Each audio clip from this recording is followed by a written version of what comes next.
హర్యానా రాష్ట్రంలో జరిగిన సంఘటన చాలా విచారకరమైనటువంటి విషయంగా మనం అనుకోవచ్చు. మొన్న మంగళవారం ఈ సంఘటన మరి సోషల్ మీడియాలో వైరల్ అయింది బాగా. ఇది చాలా మానవత్వానికి ఒక మాయను మచ్చ అనిపిస్తుంది నిజంగా. ఎందుకంటే మానవత్వం మంటగలిపే విషయంగా ఓ తండ్రి ముగ్గురు బిడ్డలు ఉండగా కూడా అతడు మరి అనాథ అయిండు. బొంబాయికి చెందినటువంటి మరి ఒక వస్త్ర వ్యాపారి మరి శివాని గుప్తా అని ఒక వ్యాపారవేత్త. ఆ వ్యాపారవేత్తకు ముగ్గురు కుమార్తెలు ఉన్నారు. వారు అతడు వృద్ధాశ్రమంలో చనిపోయిండు. వృద్ధాశ్రమంలో చనిపోతే ఆ నిర్వాహకులు 20 రోజుల ముందు కూడా మీ తండ్రిని వచ్చి చూసిపోవాలని వారు సమాచారం కూడా ఇవ్వడం జరిగింది. అయితే బిడ్డలు ఒకరు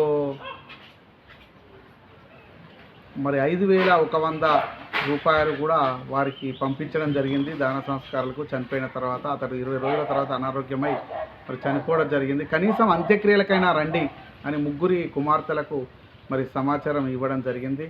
ఇస్తే వారు డబ్బులు పంపించి మేము రాలేని పరిస్థితిలో ఉన్నాము, మీరే అంత్యక్రియలు చేయండి అని మరి వీడియో కాల్ ద్వారా వారు వీడియో కాల్ చేసి అతను ఎవరైతే వృద్ధాశ్రమం నిర్వాహకులు ఉన్నారో వారి ద్వారా సమాచారం తీసుకోవడం జరిగింది. మరి అంతేకాకుండా కొంతసేపటికి మళ్ళీ మరి దహన సంస్కారాలు వెంటనే చేయండి, ఇంతసేపు చేస్తారా అని మరి ఆమె ఇట్లా అసహనానికి గురి అవ్వడం సోషల్ మీడియాలో బాగా వైరల్ అయింది. చాలా నిజంగా ఇది బాగా ఒక మానవత్వానికి అసలు విలువలు ఎటుపోతున్నాయి. మన పిల్లలకు ఇట్లా మరి దహన సంస్కారాలకు కూడా హాజరయ్యే కావాల్సినటువంటి సమయం కూడా లేదా అని చాలా మరి నెటిజన్లు చాలా విచారం వ్యక్తం చేస్తుర్రు ఈ విషయంలో. ఇలాంటి మన భారతదేశం నిజంగా ఒక సంస్కృతి సాంప్రదాయాలకు నిలయమైనటువంటి స్వామి వివేకానందుడి గొప్ప వ్యక్తులు పుట్టినటువంటి నేల మీద మన ఈ వచ్చినటువంటి పాశ్చాత్య సంస్కృతి ప్రభావం వల్ల మరి ఇంత విలువలు కూడా నైతిక విలువలు పిల్లలకు చెప్పవలసినటువంటి అవసరం ఉంది. ఇట్లాంటి సంఘటనలు మరి మన హర్యానా రాష్ట్రంలో జరగడం చాలా ఇది అందరినీ కలిచివేసినటువంటి ఒక సంఘటన. చాలామంది మరి ఇలాంటి సంఘటనలు మనం చూసినట్టుంటే చాలా బాధ అనిపిస్తుంది.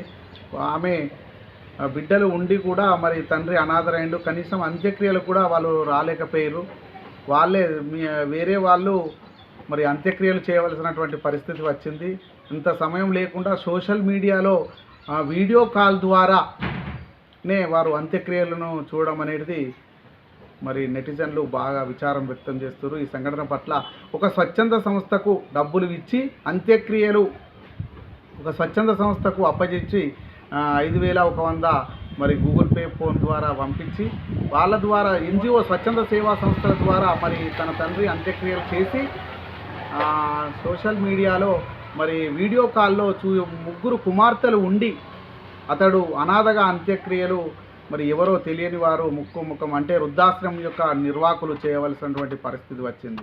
అంటే మానవ సంబంధాలనేటి ఎట్లా దెబ్బతింటున్నాయో మనం చూడవచ్చు. నిజంగా ఇది చాలా విచారకరమైన ఎంతో పిల్లలను మరి వాళ్ళ చిన్నప్పటి నుంచి ముగ్గురు కుమార్తెలను పెంచి పెద్ద చేసి వాళ్ళను ఎంతో చదివించి ఉన్నత వ్యక్తులుగా తీర్చిదిద్ది పెళ్ళిళ్ళు చేసి వాళ్ళని గొప్పవాళ్ళు చేస్తే అతనికి ఇచ్చినటువంటి కృతజ్ఞత అతనికి ఇచ్చినటువంటి ధన్యవాదములు అంత్యక్రియలకు కూడా హాజరు కాకపోవడం ఇదేనా ఈ సమాజం? నిజంగా ఇలాంటి సంఘటనలు వెంటనే స్వచ్ఛంద సేవా సంస్థలు వెంటనే ఖండించాలని ఈ సందర్భంగా దేవుని మార్కండే కోరుతున్నారు. ఇలాంటి సంఘటనలు మనం ప్రతి వారు ఖండించాలి.